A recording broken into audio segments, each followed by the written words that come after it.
جی ایک آدمی ایک سوال کرے، میرا خیال ہے قانون یہ بنا ہے.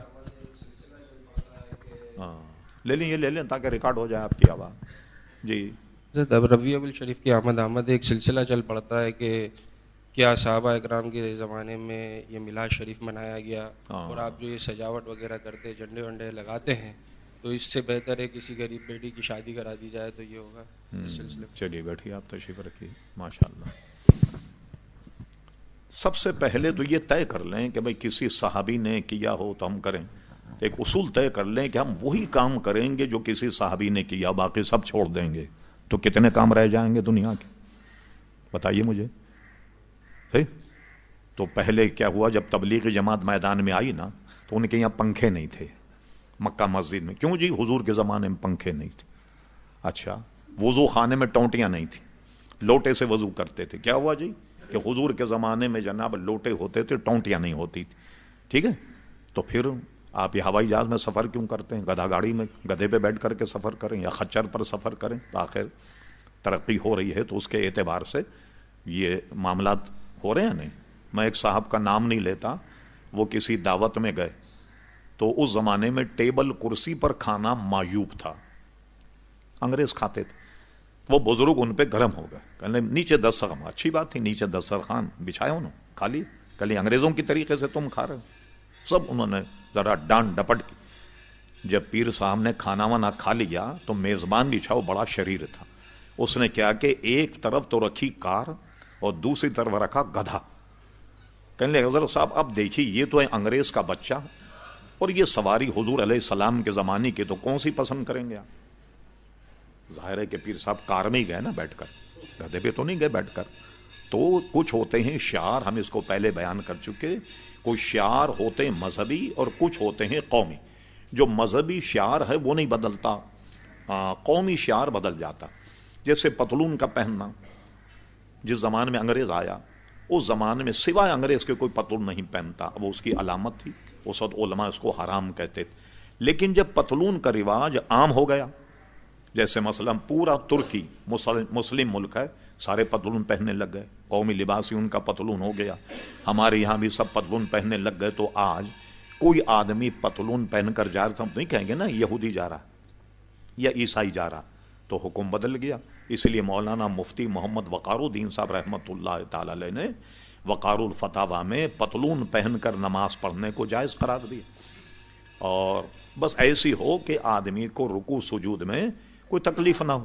اب ایسی بھی نہ ہو کہ مجھ جیسا آدمی یہ سوچنے لگے کہ اس میں گھسا کیسے ہوگا، اتنا چست نہ بیٹھ سکے آدمی، نہ ادھر ادھر ہو سکے. تو ایسا بھی نہیں ہونا چاہیے. ٹھیک، تو آپ یہ طے کر لیں کہ جو کام حضور نے کیا ہے نا وہی کریں گے، باقی نہیں کریں گے. کچھ رہ جائے گا دین میں، کچھ نہیں رہ جائے گا. کیا ہوگا اس کا اصول سنیے. کیا اصول اس کا؟ یہ ہے، یہ دو حدیثیں، ایک ہے حضرت ابو موسیٰ اشعری رضی اللہ عنہ اور ایک ہے حدیث حضرت معاذ ابن جبل. اس کی بنیاد حضور علیہ السلام نے، یہ دونوں یمن کے قاضی تھے اور دونوں حدیثوں کا مضمون تقریباً ایک ہے. وہ یہ ہے کہ حضرت ابو موسیٰ اشعری کو جب حضور نے قاضی بنایا، ان سے پوچھا فیصلے کیسے کرو گے؟ ان کا پہلے میں قرآن مجید میں دیکھوں گا. خود حضور فرماتے اگر قرآن مجید میں وہ قضیہ نہ ہو تو فیصلے کیسے کرو؟ فرمایا پھر حدیث رسول دیکھوں گا. ٹھیک، اس کا مطلب حدیث سے یہ پتا چلا کہ بے شمار مسائل بظاہر قرآن میں نہیں، وہ حضور کی سنت میں. فرمایا اچھا اگر حدیث میں بھی نہ ملے مسئلہ تو کیا کرو گے؟ تو حضور علیہ السلام نے جب یہ سوال کیا تو انہوں نے کہا میں قرآن حدیث کو سامنے رکھ کر اپنی رائے قائم کروں گا جو قرآن حدیث سے قریب تر ہو. تو حضور علیہ السلام بالکل تم نے ٹھیک کہا، اور فرمایا کہ یہ اللہ کی مہربانی کہ اس نے میری امت میں ایسے افراد پیدا فرما دیے. اسی کو تفقہ کہتے ہیں، سمجھے؟ اسی کو فقہ کہا جاتا ہے کہ قرآن حدیث کو سامنے رکھ کر جو درپیش مسائل ہیں ان کا جواب جو ہے وہ دیا جائے. تو یہ اگر اصول بنا لیں کہ جو صرف قرآن مجید کے فرقہ ہے نا ایسا جو قرآن میں بس اس کے علاوہ ہم نہیں مانیں، تو کتے کا گوشت حرام قرآن میں کہاں ہے؟ کیا خیال ہے؟ بلی، چوہا، بندر یہ حرام ہے کہیں قرآن مجید؟ ایک اصول بیان کر دیا اتنا شاندار. ہم نے جو اپنا حبیب بھیجا ہے نا تمہارے پاس، یہ طیب چیزوں کو تم پہ حلال کرتا ہے. اور گندی چیزوں کو تم پہ حرام کرتا ہے. اور کتاب الاعتصام مشکا شریف میں یہ میرا حرام کیا ہوا بھی حضور فرماتے ویسا ہی حرام ہے جیسے اللہ کا حرام کیا ہوا. ٹھیک ہے, اللہ کے نائب ہیں نا, اطیع اللہ اطیع الرسول. تو اب آئیے, تو آپ کہیں جی صحابہ نے تو یہ نہیں کیا تھا. اچھا, اب میں آپ سے پوچھوں بنیاد, یہ محفل میلاد میں ہوتا کیا ہے؟ ذرا آپ ہی کے منہ سے میں سنوں, کیا ہوتا ہے صاحب جی؟ حمد و ثنا ہوتی ہے نا. اچھا, حضور علیہ السلام نے حضرت حسان ابن ثابت کو ممبر شریف پر بٹھایا اور دعا کی اللہ تعالیٰ روح القدس کے ذریعے ان کی مدد فرما. ایک حدیث میں کہ حسان اپنے کلام کو سناؤ, اللہ تمہارے منہ کو نیچا نہ دکھائے, اور وہ حضور کی نعت سناتے.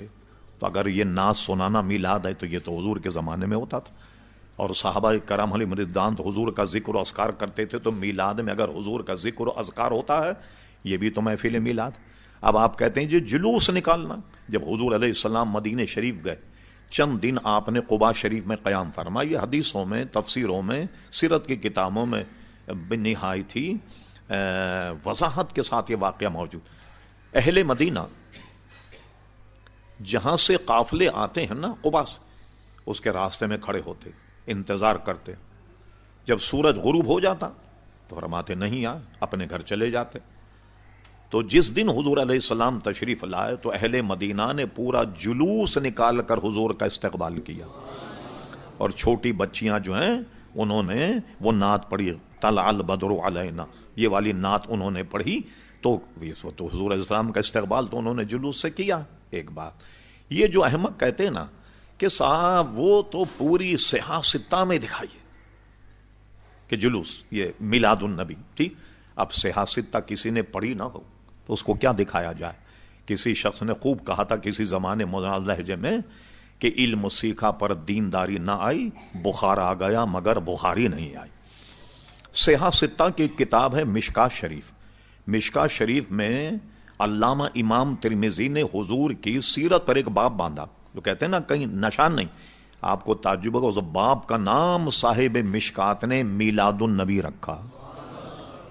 ترمذی شریف میں باب ہے اس معاملے پر کہ میلاد النبی, اس کے بعد حضور علیہ السلام کی سیرت پر انہوں نے کلام کیا. ٹھیک ہے, تو آپ یہ دیکھیے کہ وہ لوگ کہتے ہیں جی اس کا کہیں ثبوت نہیں, بالکل احمق لوگ ہیں. اچھا, یہ نہیں بلکہ انہوں نے بیچاروں نے اپنی بھی کتابیں نہیں پڑھی, اتنے معذور ہیں کم وقت. اب آئیے پورے طریقے سمجھ لیں. یہ حدیث شریف کے 2 چینل ہیں پورے ہندوستان میں کہ سند حدیث ہندوستان میں کون لایا. ایک تو چینل ہے ایک شاہ ولی اللہ محدث دہلوی کا, ان سے سند میں وہابی, دیوبندی, بریلوی, جتنے بھی لوگ, یہ 2 سے حدیث کی سند ملتی. ایک ہے شاہ ولی اللہ محدث دہلوی اور ایک ہے شاہ عبدالحق محدث دہلوی رحمۃ اللہ علیہ. شاہ ولی اللہ محدث دہلوی کی کتاب جو ہے اس میں موجود ہے در السمین فی مبشرات نبی الامین, یہ ان کی کتاب ہے عربی میں. وہ لکھتے ہیں کہ میرے والد گرامی ہر 12 ربیع الاول کو محفل میلاد کرتے تھے. یہ شاہ ولی اللہ صاحب لکھتے. تو ایک دن جب ربیع الاول کی 12 تاریخ آئی تو میرے والد کے پاس پیسے نہیں تھے. ان کے والد تھے شاہ عبد الرحیم محدث دہلوی. تو جیب میں ہاتھ ڈالا تو چند ٹکے ملے. اس زمانے میں ٹکے چلتے تھے, اس میں بھی کچھ نہ کچھ مل جاتا تھا ٹکوں میں. آج تو فقیر کو 1 روپیہ دو تو آپ کا چہرہ دیکھے گا, اگر کمبخت کس وکیل سے پالا پڑا, 1 روپیہ دے رہا, اس لیے 1 روپیہ کچھ آتا ہی نہیں. کیا دیں گے آپ؟ فقیر کو بھی 1 روپیہ نہیں دے سکتے بھائی. تو چند ٹکوں کے چنے منگا لیے, چنے کا ڈھیر سامنے رکھا, محفل میلاد ہوا اور یہ چنے حاضری میں تقسیم کر دیے گئے. ٹھیک, جن سے سارے علماء دیوبند کی سند ملتی ہے. شاہ ولی کتاب بھی میرے پاس موجود ہے. شاہ ولی اللہ صاحب لکھتے ہیں میں نے اپنے والد سے سنا اسی رات حضور علیہ السلام کی زیارت ہوئی اور وہ چنے کی ڈھیری حضور کے سامنے رکھی ہوئی تھی اور آپ اس پر تحسین فرما رہے تھے, آپ اس پہ خوشی کا اظہار فرما رہے تھے.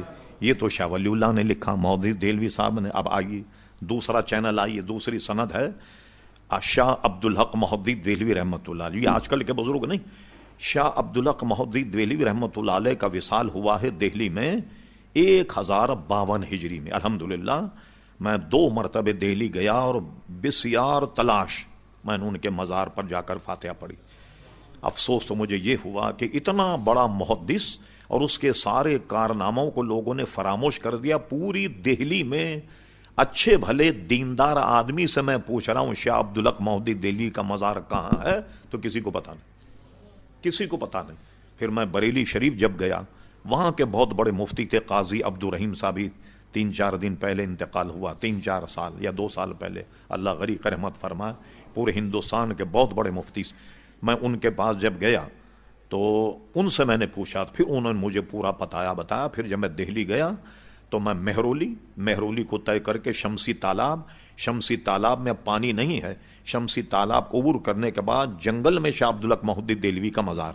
شمسی تالاب کی دہلی میں ایک تاریخی حیثیت یہ ہے، کسی اہل دل، کسی بزرگ نے اس شمسی تالاب پر خواب میں حضور علیہ السلام کو وضو کرتے ہوئے دیکھا تھا، اس لیے اس کی تاریخی حیثیت ہے. شمسی تالاب کو عبور کر کے گئے تو جب دیکھا تو افسوس ہوا کہ گرد و غبار ہے. کسی زمانے میں عالی شان مقبرہ تھا لیکن اس کے بعد وہ منہدم ہو گیا، دیواریں بھی پختہ نہیں. پھر اس کے بعد دوبارہ جب میں غالباً شاید 91 یا 92 میں گیا تو کسی صاحب نے وہاں اچھا سفیدی اور مرمت کر کے صفائی ستھرائی کا انتظام کیا ہوگا. تو شاہ عبدالحق مہدی دہلوی کا میں نے ذرا سا تعارف کرا دیا. ان کی کتاب ہے اخبار الاخیار. کہتے نا جادو وہ جو سر چڑھ کے بولے، ورنہ جادو کیا. اخبار الاخیار فارسی زبان میں ہے اور اس کو چھاپا ہے مدینہ پبلشنگ، جو ایم اے جناح روڈ پہ اب بھی موجود ہے. مدینہ پبلشنگ نے اس کو چھاپا اور اس کا ترجمہ کیا ہے 2 مشہور وہابی مولویوں نے. ایک کا نام ہے مولوی محمد فاضل اور دوسرے کا نام ہے مولوی مفتی عاشق الہی بلند شہری. ان دونوں نے اس کا ترجمہ کیا اخبار الاخیار. یہ مدینہ پبلشنگ سے چھپی. اس کا صفحہ نمبر 624 پر یہ عبارت موجود ہے. شاہ عبدالحق مہدی دہلوی نے جو جن جگہ گئے بڑا کمال کیا، سارے بزرگوں کے واقعات لکھے. اگر 4 سطر میں واقعات ملے تو 4 سطر ہی لکھ دیا فلاں بزرگ اس میں پیدا ہوئے، اتنے سن میں ان کی وفات ہوئی. سب پر جہاں گئے، جس میں لاہور کے، ملتان کے، دہلی کے، جہاں بھی آپ گئے، پورا ذخیرہ ایک اخبار الاخیار. آخری میں انہوں نے اپنے حالات بھی لکھے کہ میں عبدالحق کون ہوں، میرے والد کا نام سیف الرحمان ہے، ہم ترکی النسل ہیں، بخارا سے ہندوستان میں منتقل ہوئے اور یہاں جب میں پڑھتا تھا تو سب اپنے واقعات لکھے کہ سبق میں اتنا منہمک رہتا تھا، جھکا کر کے جب پڑھتا تو کئی دفعے چراغ سے میرے بال جل گئے، آگ لگ گئی میرے سر میں وغیرہ. میں اتنا اپنے سبق میں منہمک رہتا. سارے واقعات لکھنے کے بعد آخری میں اللہ کی بارگاہ میں التجا کرتے، کہتے ہیں اے اللہ تبارک و تعالی، عبدالحق کے پاس کوئی عمل ایسا نہیں جو تیری دربار میں پیش کرنے کے لائق سمجھے. یہ ان کی عاجزی ہے. کوئی عمل ایسا نہیں، اس لیے کہ ہر عمل میں فساد نیت رہا. یہ ان کی عاجزی انکساری. مگر ایک عمل میرا ایسا ہے جو یقیناً تیری بارگاہ میں قبول ہوگا، وہ کبھی بھی رد نہیں ہوگا. حالانکہ شاہ عبدالحق مہدی دہلوی اتنے بڑے محدث ہیں، یہ لکھ سکتے تھے. جب میں ہندوستان آیا تو مسلمانوں کی زبان فارسی تھی، تو میں نے مشکات شریف کی بڑی ضخیم شرح لکھی، اشرۃ اللمات فی شرح مشکات، یہ زبان فارسی میں. اسی طرح فارسی میں کئی کتابیں، مثلا اس زمانے میں فارسی میں حضور کی سیرت پر کوئی کتاب نہیں، بڑے ضخیم 2 جلدیں مدارج النبوت کے نام سے فارسی میں شاہ عبدالحق مہدی دہلوی نے لکھی. آدمی جب کوئی کام کرتا ہے تو یہ سوچتا ہے کہ بھئی یہ ذخیرہ میں قیامت کے لے جا رہا ہوں. کہتے اللہ تعالیٰ میں نے جو حدیث پر کتابیں لکھی ہیں وہ میں تیرے دربار میں پیش کرتا ہوں جو میری نجات کا ذریعہ ہو جائے. میں نے بزرگوں کی سیرت پر اخبار الاخیار لکھی، یہ قبول فرما لی، یہ ذریعہ نجات ہو جائے. کچھ اور پیش کرتے، مشکات شریف کی شرح پیش کرتے، کچھ نہیں. انہوں نے کہا میرے پاس تو نجات کا کوئی ذریعہ نہیں، ہر عمل میں فساد نیت رہا. مگر یا ارحم الراحمین، عبدالحق کا ایک عمل ایسا ہے جو یقیناً تیری بارگاہ میں قبول ہوگا، اور وہ یہ ہے کہ میں محفل میلاد کے وقت کھڑے ہو کر سلام پڑھتا.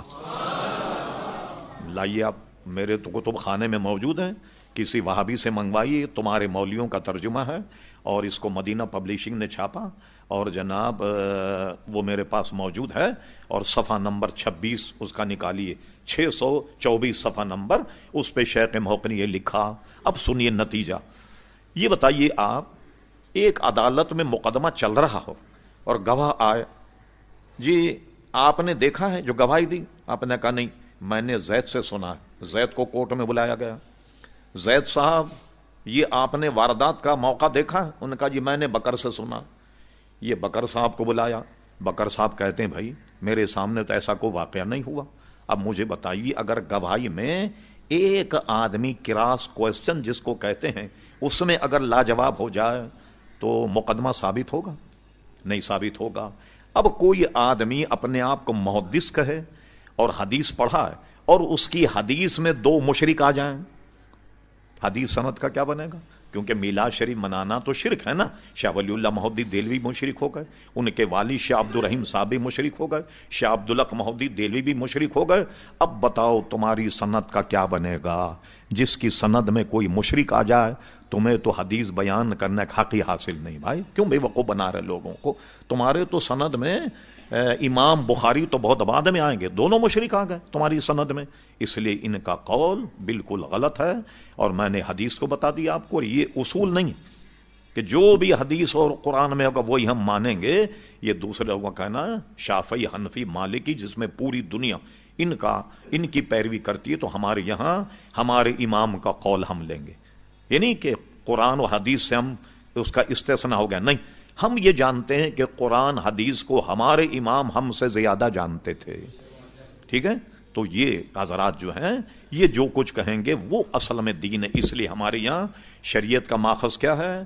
قرآن، سنت، اجماع امت اور قیاس، یہ چار چیزیں ہیں جس سے دین کا کوئی مسئلہ ثابت ہوتا ہے۔ جی نا، کوئی ایک آدھ سوال اور کر لیں۔